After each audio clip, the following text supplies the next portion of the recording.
Le hasard existe-t-il vraiment? Bonjour, je me présente, je suis Monsieur Jean-Luc Amaglio.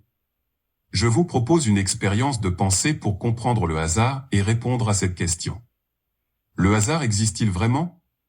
Le hasard est le constat d'un événement qui était inattendu ou imprévisible. Pourtant, tout événement sont arrivés à la suite d'une conséquence. Et c'est cette conséquence qui précède l'événement qui fait qu'apparaît le hasard. Alors si la conséquence précède à chaque fois le hasard, est-ce qu'il y a bien une intervention du hasard? Nous vivons tous les jours avec une impression que le hasard nous guide dans notre futur. On pourrait expliquer plusieurs situations où nous pensons que le hasard agit sur ce que l'on fait. La rencontre d'une personne dans la rue à un moment où ne nous s'y attend pas. Oui, cela était inattendu et le hasard est là. Je vous dirais, pas si vite. Pourquoi cette rencontre est devenue le fruit du hasard?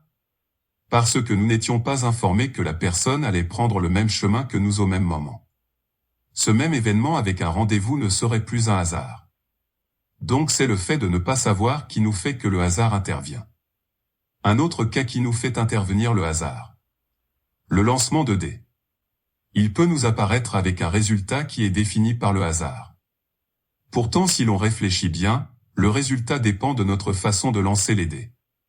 Si nous les lançons d'une certaine façon, nous pouvons réduire les probabilités du résultat.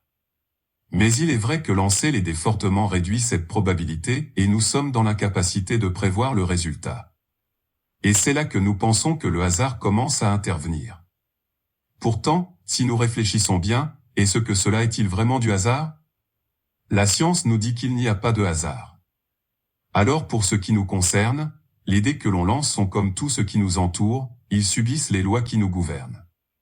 Dans notre cas, c'est la gravité, la vitesse à laquelle nous lançons les dés, et les interactions avec l'environnement de la matière sur laquelle les dés sont jetés qui rentrent en jeu.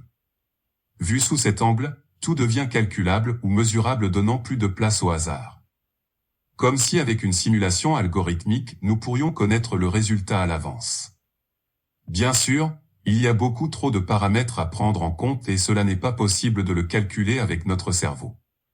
Mais dans ce cas, si avec un algorithme nous pouvons prévoir le résultat, qu'est-ce qui nous distingue de cet algorithme?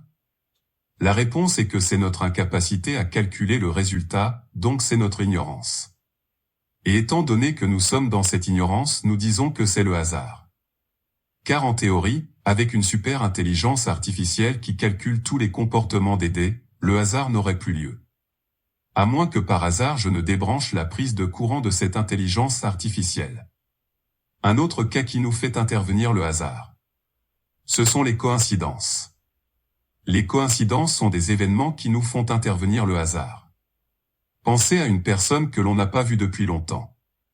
Et comme par hasard, quelques instants ou jours plus tard cette personne nous appelle au téléphone.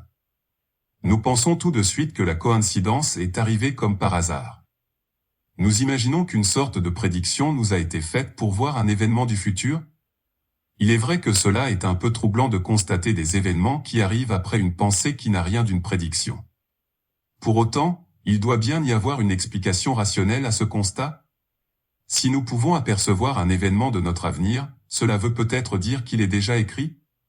Comme si la ligne du temps avec l'histoire de notre vie était déjà écrite et qu'il nous était possible par moment d'apercevoir les événements à venir? Je sais, cela ressemble à un univers bloc où toute l'histoire du passé et du futur est écrite. Et le hasard pour ce cas ne serait plus une coïncidence, mais une prédiction. À moins que cette coïncidence ne soit vraiment le fruit du hasard? Alors en conclusion, le hasard existe-t-il?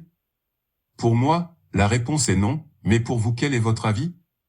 Pensez-vous que le hasard guide votre vie ou pensez-vous que votre vie est comme déjà écrite avec plus ou moins d'aléas? Dit autrement, cette question que je vous pose est arrivée par hasard ou cette situation était prévue par votre propre histoire de votre vie? Suis-je un hasard de plus dans votre vie, ou bien une personne dans l'histoire de votre vie, qui était là à attendre votre arrivée?